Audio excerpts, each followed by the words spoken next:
at the Microsoft store in Toronto, Ontario on the day of the Surface Pro launch, and I'm chatting with Mitch from Microsoft. We'll talk a little bit about the Surface Pro. It's been a successful day for you, quite a lot of people. Were you expecting it to be so busy? I was amazed, knowing what the weather is outside, that so many people were lined up so early this morning. You know, over the last few days, we've given out Surface passes, which guaranteed people the ability to purchase the Surface this morning. And in addition to that, there were people lined up around the mall. We had to turn a lot of people away, so I'm very glad about that. We're all sold out, and I'm glad to see that the traffic in the store is still up. We're selling HPs and Lenovo's and Toshibas and Asus and Acer and everything else. Would you say, and you probably can't tell me exactly, but there should be more coming in stock soon for people waiting, right? Oh, absolutely. This isn't a one-time deal. There are more coming, but right now, everyone is so excited about this. I hear all of the sites online are sold out, all of the stores are sold out, and we're going to keep making them and keep shipping them to the stores so that nobody's going to be disappointed.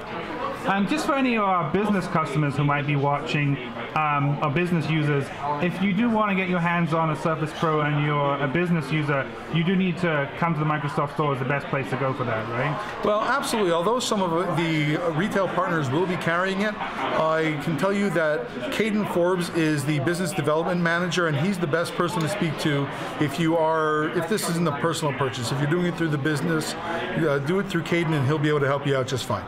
Cool. Now we have a Surface Pro here. Can we check it out, and maybe just can you show off some of the key features? Absolutely. I'm proud to say that because we arranged it in advance, I have the honor of owning the first Surface Pro from Canada that was taken out of the box at 8 o'clock this morning, and I'll give you a demo. I've got it set up with my Microsoft account. So here's the first Surface Pro in Canada. Let's log in. I'm going to ask you to... Thank you. Camera away. I mistyped it anyways. This is exactly... There we go.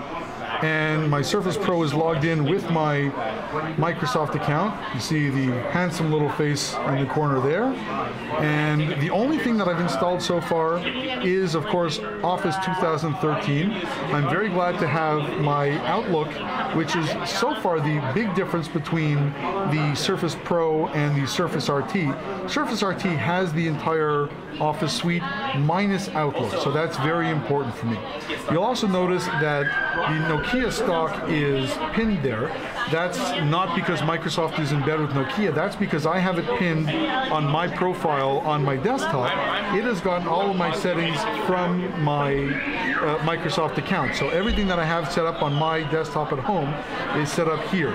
I haven't configured anything other than connecting my account. So let's take a look at some of the things that we can do. Like I said, I haven't installed anything, but let's go to the store. This is the Windows Store online, and we can see I've purchased a lot of applications already. I don't want to have to go buying them. And one of the things I love about Windows 8 is that I don't have to go looking for my media. If I bought an app with the Windows Store, and of course I have to be connected to the internet for this to work. Here we go. We have a slow internet connection here, so bear with us.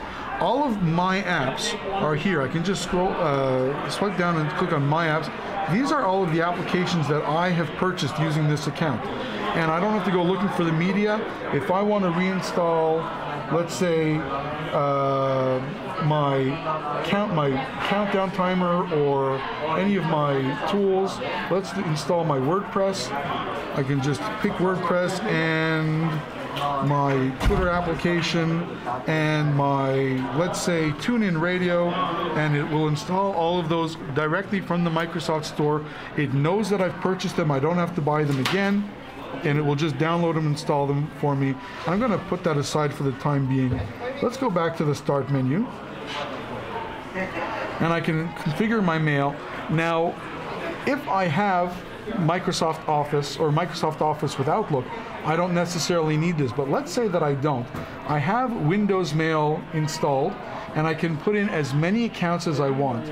So I'm going to use that to segregate my personal email from my business email. I'll use the business for Outlook, and my personal for will be done in the Windows mail format. And just to clarify for people who don't know, Office 2013 and Outlook's going to run in desktop mode, right? That's correct.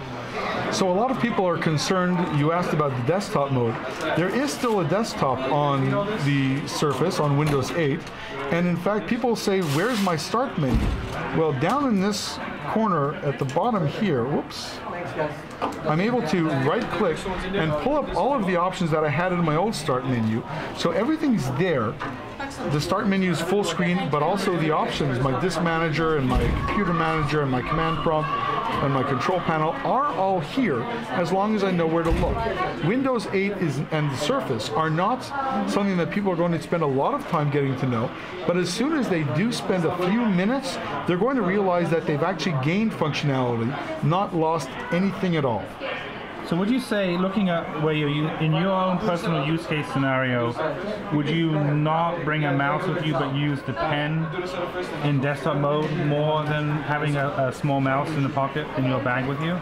So I've been using my HP EliteBook 2740p for the last year on Windows 8, and I really thought that I needed the keyboard and I needed the mouse.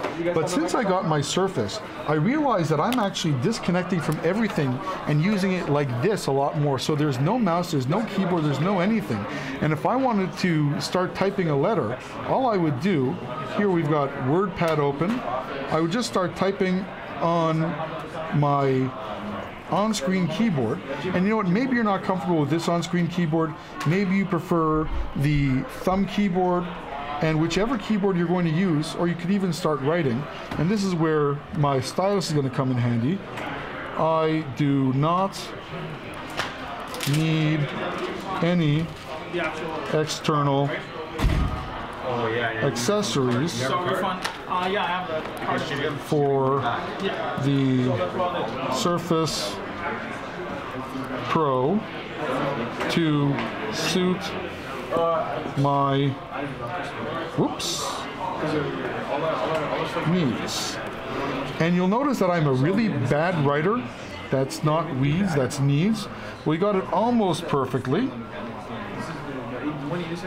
And even though my handwriting is terrible, it read it perfectly, and I just press insert and it will insert into the application right there. Now this is certainly something that the Pro has over the RT because of the active digitizer and pen.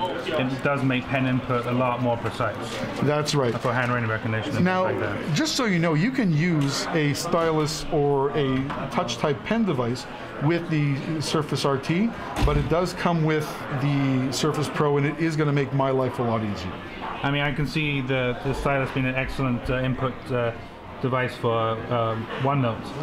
Absolutely. In fact, I was speaking to my manager yesterday, and he said to me, hold on a second, before we start our meeting, I live in OneNote, let me pull it up.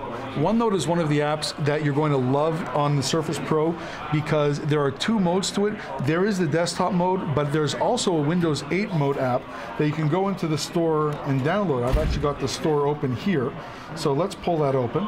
And if I were to just search the store, actually, I think I have it in my apps already.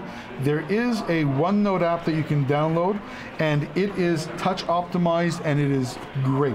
It is absolutely an experience that you won't believe. In the line today, I was talking to a few of the customers lining up for the Surface Pro, and a few of them were students, and they did specifically say that they're looking to use this at school, and OneNote was their go-to application for keeping track of notes at school and everything. Absolutely. I know that a lot of people on my team also use it. I use it less, but I'm using it more frequently. You'll notice, by the way, the screen resolution. I have my Surface RT over here, which I think is 1368 resolution. This is 1920 by 1080, so it's crisper, cleaner, and it will run using the external video ports. You can connect the USB or the VGA or the HDMI dongle to that and connect to a screen as large as you'd want. And it's a display port, so if you have a display port monitor, you're good to go. It is a display port, perfect, and works perfectly. We also have on the side a USB 3.0 jack, and over here a slot for a SD card, or a mini SD card. So this, I ordered a 64 gig card. Those are about as big as you're going to see them right now, but the RFC goes up to, I think, 512 gigabytes. So those bigger chips are going to be coming out soon, and you'll be able to expand the memory, the storage capacity on this without a problem. And with the 128 gig model, even with the space used up by the OS and the recovery partition, still gives you plenty of storage space for most use case scenarios on this device. You know, there's no question, but let's open up my disk management. We'll open up Manage Computer. It's going to ask me for permission. Expand this. You'll notice I'm still a Windows legacy user at heart. I go into Disk Manager, and in my 128 gigabyte drive, my C drive has 110 gigabytes, and of that free, let's take a look. My C drive has 87.4 gig free. Now I've downloaded 2.5 gigabytes. It actually said 87.9 when I pulled it out of the box this morning.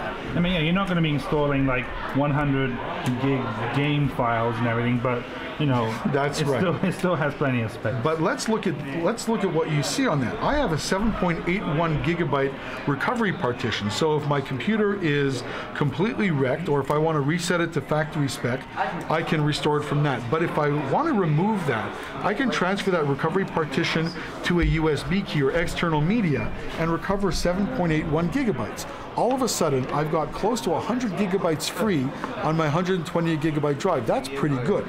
In addition, I can add the SD card, which will expand my storage space. And I was speaking to someone in line today, and he said, Mitch, I would love to be able to install applications onto the SD card. Can you do that? Well, it's certainly not something I'm going to recommend because SD cards have a tendency to getting switched out. But absolutely, if you're going to dedicate an SD card, then you can absolutely put in start installing your applications to that SD card and expand your memory as those SD cards become available to over 500 gigabytes. Now, one thing people might not be aware of, unlike the RT, which came with Office RT, there is no included license of Office with the Pro, but obviously you guys are recommending a 365 subscription would be a great sort of fit for this product. There are several different ways of acquiring Office 365, the new Office as we like to call it. If you look on the shelves over here, we have the Office Pro, the Office Mac, and at the top we have the new Office 365. Is it called Home Premium? Yeah, Home Premium. So depending on which SKU you're looking for, you've got all of these available, and I absolutely recommend one of them, whether you're a business or personal user. Office 365 does give you the utilities that you're going to need. Well, thank you very much for talking to us, Mitch. It looks like the Surface Pro is going to be a great success. It's a very cool product. I can't wait to check it out myself. And thanks for talking to us. Alex, thank you very much for coming out.